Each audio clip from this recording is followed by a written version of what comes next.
A Marcha de Ferro, o governo stalinista e a conquista do socialismo.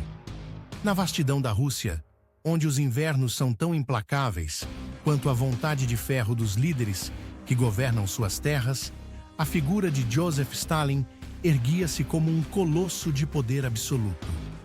A União Soviética, ainda se recuperando das feridas da Revolução de 1917 e da Guerra Civil subsequente, estava prestes a entrar em uma nova era. Uma era marcada pela modernização forçada, coletivização brutal e um regime totalitário que controlava cada aspecto da vida de seus cidadãos. 1. O início da era stalinista. Ao ascender ao poder, Stalin percebeu a necessidade urgente de transformar a União Soviética de uma nação agrária e atrasada em uma superpotência industrial capaz de competir com as potências ocidentais. A ideologia marxista-leninista fornecia a base teórica para a transição ao socialismo, mas Stalin acreditava que essa transformação só poderia ser alcançada por meio de métodos pragmáticos e, frequentemente, despóticos. Em 1928, o primeiro dos famosos planos quinquenais foi lançado, inaugurando uma era de rápida industrialização.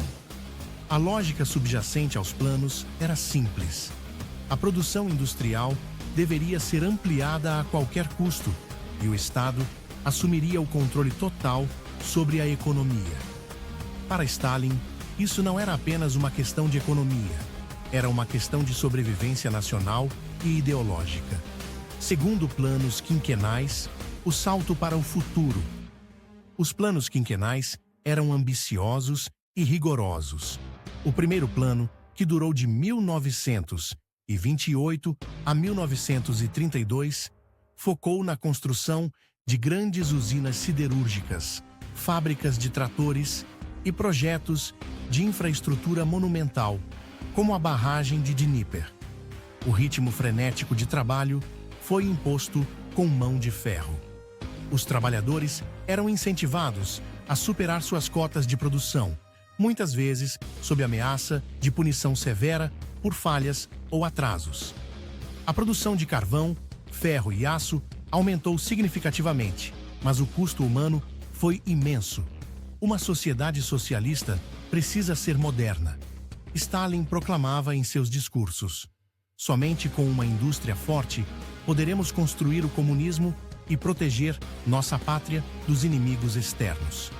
No entanto, para financiar essa corrida à industrialização, Stalin aplicou uma abordagem econômica que, ironicamente, continha elementos do capitalismo. Ele incentivou a venda de grãos no mercado internacional, obtendo divisas para comprar maquinário moderno no exterior. Foi um movimento estratégico, que alguns críticos chamaram de tapão econômico, combinando o socialismo internamente com a exploração de mercados capitalistas externamente. Terceira, coletivização e a opressão do campo. Ao mesmo tempo que impulsionava a industrialização, Stalin iniciou um processo de coletivização forçada da agricultura. Milhões de pequenos agricultores, conhecidos como kulaks, foram forçados a ceder suas terras e unir-se em fazendas coletivas controladas pelo Estado. A resistência era tratada com brutalidade implacável.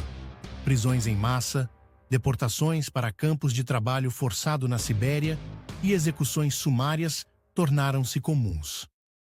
O campesinato é a base da reação, dizia Stalin, justificando suas ações. Precisamos esmagar a resistência dos kulaks como uma classe para avançar ao socialismo. O resultado foi uma das maiores tragédias da história soviética. A produção agrícola despencou e a fome varreu regiões inteiras, resultando na morte de milhões. Ainda assim, Stalin e sua máquina de propaganda apresentavam esses sacrifícios como necessários para o bem maior do socialismo. Quarto, o regime totalitário Stalin transformou a União Soviética em um estado totalitário absoluto. A vigilância era onipresente, com a polícia secreta, o NKVD, infiltrando-se em todos os aspectos da sociedade. A delação tornou-se uma ferramenta de controle, incentivando os cidadãos a denunciar uns aos outros por qualquer suspeita de dissidência. Os julgamentos de Moscou nos anos 1930 exemplificaram a extensão do terror, com expurgos de supostos inimigos do Estado, incluindo altos membros do Partido Comunista. A propaganda glorificava Stalin como o grande líder e pai do povo, o único capaz de guiar a nação para um futuro glorioso. Imagens dele decoravam praças, fábricas e escolas, e suas palavras eram tratadas como evangelho. O culto à personalidade de Stalin consolidou seu poder, eliminando qualquer possibilidade de oposição. 5. Conclusão. A Marcha de Ferro continua. Ao final da década de 1930, a União Soviética havia se transformado. A industrialização forçada criou uma base econômica que, embora construída com sangue e sofrimento, preparou o país para enfrentar desafios futuros, como a invasão nazista durante a Segunda Guerra Mundial. Stalin tinha realizado o impossível, mas a um preço altíssimo.